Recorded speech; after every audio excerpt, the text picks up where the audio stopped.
You know what confirmation bias is? I always rest assured after 6,400 videos that I know that I've done an objective, logical, true, and honest review that I sleep well at night. Nobody sponsors me, and, I did not make this review to cater to anybody. Absolutely anybody at all. If you stick to the truth and you remain logical and fair, and of course, I guess my motto is compared to what? What is it that you're comparing it to, since you don't have one option out there? It's not like Soviet Russia, which I lived in Soviet Russia. You go to a grocery store, it's like, there's chicken, there's cheese. You don't have a choice. It's not like you go in a grocery store, you see like 100 different varieties of cheese. And you go, I'm going to pick this expensive cheese that tastes bad. Nobody does that. So we always have other options. Yes? So you have to work upon that point of comparison in anything, of course. So, this is a great so-and-so, but I would recommend this instead. So anyway, no matter what I say here in this review of the Nikon Z6 Mark II, some group or entity is going to be pissed, and all I have to do is just be logical and objective. So I have to state that at the beginning of this review. So obviously it's a $2,000 camera, 24 megapixels. And I actually love lower megapixel full-frame sensor cameras because they typically have better dynamic range. Anyway, and I also, too, after the review of this camera, will be reviewing the 24-70 f4 in the review after this. Should I start with the positives or should I start with the negatives? I think it's best to start with the positives, which is not an... Well, let's start with the positives of the Nikon. And I've done a lot of testing. A lot of testing, but, doesn't matter what I say. You will or you won't believe me. But I don't sell anything, I have no affiliate links, and I'm not sponsored by anybody.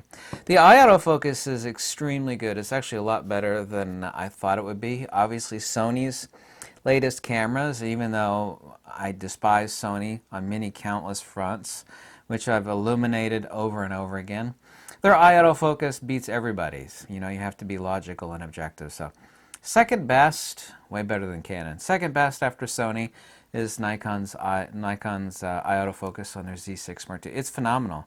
I actually did a lot of testing of eye autofocus on the Z6 Mark II, so really, really damn good.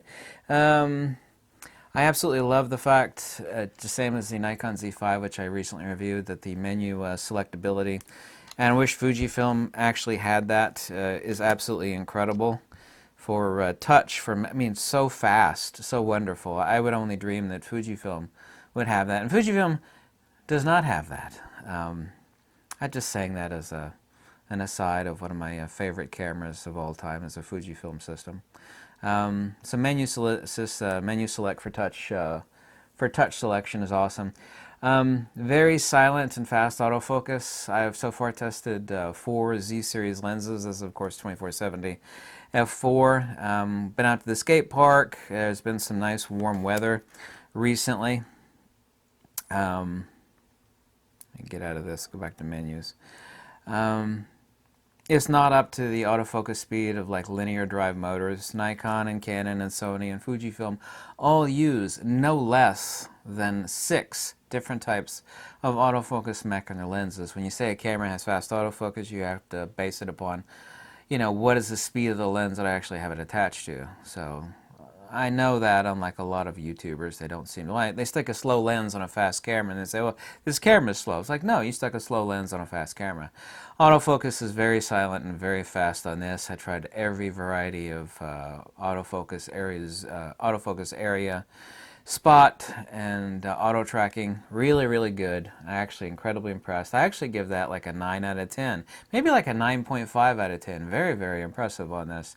The ergos are absolutely wonderful. The fact the battery sits perpendicular, just like it does on the new XS10 and also to Sony, sits perpendicular to the actual camera. I was not able to get a vertical grip for this yet because they've been all sold out. So anyway, this is just a camera review of the Z6 Mark II. Low light autofocus acquisition is great, and that's with the autofocus assist, of course, lamp turned off. Some people say, oh great, I shot near total. Yeah, but you had the autofocus assist lamp on.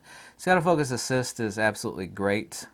That's the end of the positives. Let's go on to the negatives of the camera. And nobody wants me to read it. I can't stand any of these people that review cameras and lenses on YouTube, and they'll read off a spec list that you know, any rube could read off of any website. You know, this and this and the price is that.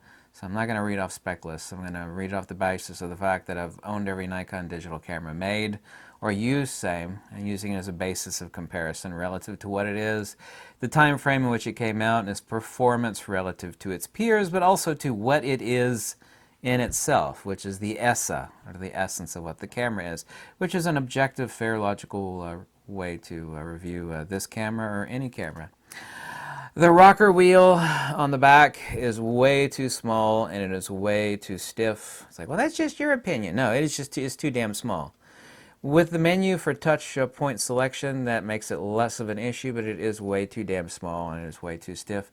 The eye relief on the Z6 Mark II sucks, and I know I'm a glasses wearer, but even taking it from the perspective of someone who wouldn't, I'm just used to better. There's not enough eye relief. I feel like I'm looking down a cardboard toilet paper tube on the viewfinder, the EVF viewfinder on the Z6. It's not bad. I mean, it's not Canon bad. Canon is, in my opinion, well, it is. It's objectively horrific on a Canon. It's a Canon. It's way better than a Canon. But it's still, compared to what I'm used to, compared to what I'm used to, it does suck. Sorry. No offense, Nikon. I love Nikon. They did not change this, and they should have changed this. When you have a heavy lens, and this is not a heavy lens, all your torque is taken by resting your thumb on the battery card door, all of it. So there's all this lateral stress on this card door. The lens is wanting to take the camera this way, and your thumb is wanting to rip the battery. And there's only two things that are holding that on, these two little flimsy plastic tabs. I've seen more than a few broken. I wish Nikon would have changed that horrific design flaw. That's kind of nitpicking. It's not. It's actually important. I don't know why Nikon would continue with that and realize their mistake on the first Z6 and Z7. This, I don't know if it's the worst, but it is top 3 worst. Very, very, very poor real estate usage for the top of any camera. This is beyond horrific. The idiot wheel, as I call it, which is manual, aperture, program, shutter priority, and this horrific little 1980s level dot display. It's horrific. It's beyond horrific. They could do better than that. Now, I could see this on a Nikon Z5. He was like, okay, you know, you're not paying that much for it. Cheap and horrible. Fine, it tells you the information. They should have fixed that from the Z6. It's horrible. The real estate and what they did with the top of this camera, which is the most important real estate on any camera, Nikon or otherwise, it's absolutely horrific. Of course, I knew that before the Z6 Mark II came out, but I mean, that's really inexcusable. People at Nikon should have figured that out, but maybe they didn't have it within their budget to actually make that radical of a change. And other than dual processor and secondary card slot and a vertical grip capability from the CPU contacts that are in the bottom of the battery well of this camera in the Z7 Mark II, but they didn't. So, very poor 1980s level top display. Touch autofocus point selection, horrific, abysmal. On the one hand, Nikon is the absolute best touch to menu point selection. This is just incredible. There is nothing finer than this. And yet, the touch to autofocus point selection is the worst. Canon is way better than this. Sony is infinitely better than this. Even my very, very cheap $1,000 new XS10 Fujifilm camera, which is a low budget, way better than this. And that is not right. I don't care what you think, that's not right. The blackout time, oh my god, no matter what the shutter speed was, you can crank shutter speed up to 1/1000th of a second or what. The blackout time in the EVF really, really, really sucks on this camera. Yeah, with the dual processor, I thought it would be better than this. Maybe they'll be able to improve that with firmware updates. It's horrible. Blackout time is... This is XT2 level of EVF blackout time. Let me repeat that. And this basically is Nikon. This is their second iteration camera. The blackout time on this is as bad or worse than an XT2. It's actually worse than an XT2 because I own 2 XT2s. Bad, really bad. The shutter is so loud and obnoxious. It's just absolutely unbelievable. Let's stick it in a manual here. Oh my God. Unbelievably bad. Bad, bad.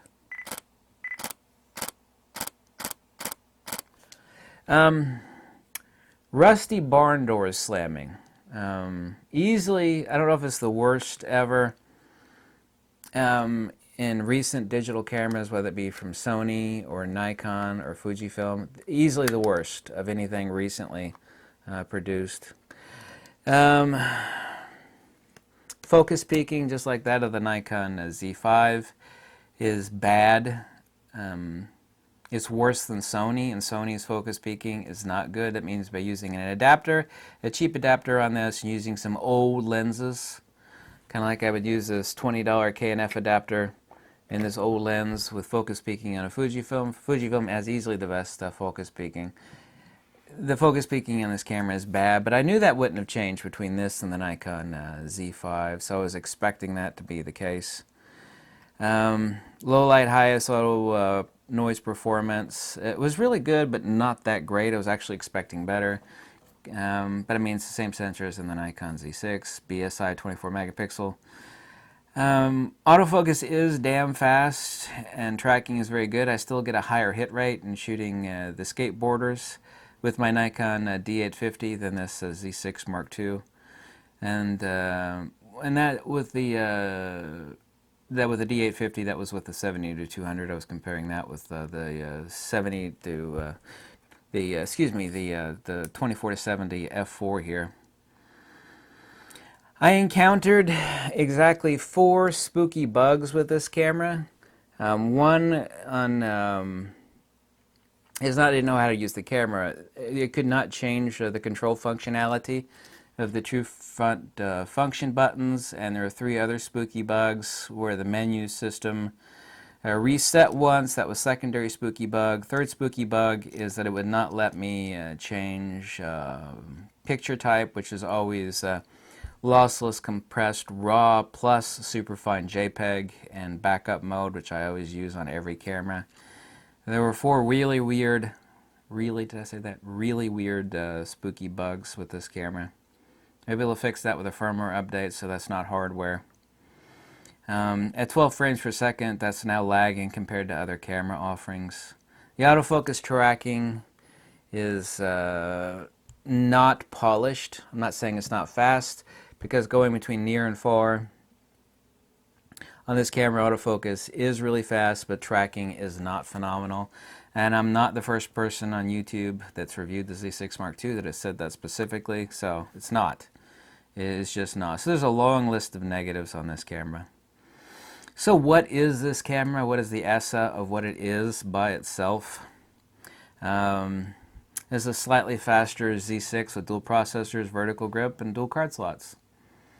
The top real estate configuration is as horrible here as it is on the Z6 because it's unchanged. Same too with the design flaw of the battery card, of the card door. This is a design flaw. I've seen more than a few of these break. There's only 2 tabs there, and that's holding all the stress of the weight of the camera and the lens, because you and I, or most people, hold the camera like this. And you're putting all the pressure right here, which is 90 degrees perpendicular to the 2 thin plastic tabs that are holding this door in place. That's a design flaw. This is the camera Nikon should have made as their first generation 2 years ago. And it handles and has the dated menu capabilities of a 2-year-old camera. It just does. However, the menu systems are thorough. It does have the incomplete menu system of like my Nikon D850. Of course, slightly different due to the fact it's a mirrorless camera. This is Nikon's X-T2, for example, and it feels exactly like a 5-year-old X-T2. Nikon, in their hubris, thought that they would delay getting into mirrorless because, from their perspective, I'll agree with them. Hey, we just came out with the D850, greatest DSLR of all time. Phenomenal performing camera, Give the rest of the world the middle finger on mirrorless cameras, and they waited too little too late. Everybody with a half a brain kind of agrees with me on that. Too little too late. Even though it has twice the card slots and is an FX camera, it's not my opinion, it's a fact, it has the interface richness of my $1,000 DX XS10, especially on the top of the camera. Now that camera is a DX camera. It only has one card slot, no vertical grip capabilities, and it doesn't have dual processors. But the interface richness of functionality, top button and menu customization, this is a lesser camera than that $1,000 camera is, and equally a lesser entity as far as pleasure to use. I never have to read a Nikon user manual. I mean, I pick up this camera and the Nikon Z5. I know exactly how to customize it instantaneously. I got Nikon tattooed on my hand. I'm very, very, very familiar with Nikon. I could write a book about Nikon if I wanted to. People say, why don't you write a book about Nikons? Because there's 1,000 other books out there already. That's the only reason why I wrote a book about Fujifilm, is because there really weren't any books out there. It's like, well, I can do something original, and I love doing stuff original, not copying doing something after the fact of what everybody else has already done. Far happier with the D850. Well, you're just more comfortable with that camera because you've been using it a lot longer. No, that's not the case. Far happier with the Nikon D850. I have a lot more lens capabilities to use with the D850 that doesn't require a damn adapter. Far happier with the D850, and so would you be. My recommendation, objectively, logically, and sensibly, is that you'd be happier with the D850, especially you can get it now used for not really much more than the cost of this one is new. Much better. It has better output too, undeniably. I way prefer the output of the Nikon D850 than I do this damn camera. I do. Period. I don't care if you believe me or not. You'll think, you're a Nikon hater, you used to love Nikon. I still love Nikon, so don't even try to go there with me. This is the XT2 camera for Nikon. It's great, but I mean, it's a little too late. You know how much I can't stand Sony for many valid reasons, but this is a fact, I'm not saying this as a joke, any recent Sony camera is far, far more a feature-rich camera than this is. Even a 2-year-old, I hate Sony for many valid reasons. I don't just hate them for hating them. Valid reasons. Even a 2-year-old Sony, well, it's more than 2 years, A7 III, way better of a camera than this is. Well, you've never heard me say that before, but I really do mean that. It's more of a feature-rich camera than this is. This is a more durable and reliable camera than the Sony is, of course, but this camera is not worth purchasing at $2,000. And I take camera reviews very seriously, no matter what you think of me or this review, hate it, like it. I don't care about that. I have to be honest, logical, and objective in reviewing this camera and what it is. I rate this camera, wait for it, I rate this camera a 6 out of 10, really, realistically, about a 5.5 out of 10. Really give it like a 5.5 out of 10, but to be perfectly honest and totally robotically objective, I have to give it a 6 out of 10 for what it is in the year 2020 relative to its peers. I am returning this camera and lens. Thank goodness I bought it from somebody. Actually, I got it as an open box. Doesn't that tell you something when a new camera can already be had as an open box? Really, that can happen with any new camera that comes out. But I'm actually returning this camera. And I got the review of the 24-70 f4 right after this, which is also an interesting review. But yeah, I am returning this camera. This is not a camera worth having. D850 is better than this. Now, where does this blow the barn doors off of the Nikon D850? For video, it does. For eye autofocus, it does. Even though autofocus acquisition is faster, the tracking is not as good on this camera as my D850. And I use the basis of comparison of skateboarders. Can I use these baselines for comparison for autofocus tracking? And I know how to use this camera. I've got it customized completely exactly how I want it, where I don't have to think about anything. I just use it and let it perform to the maximum of its capabilities. D850 is a better camera than this.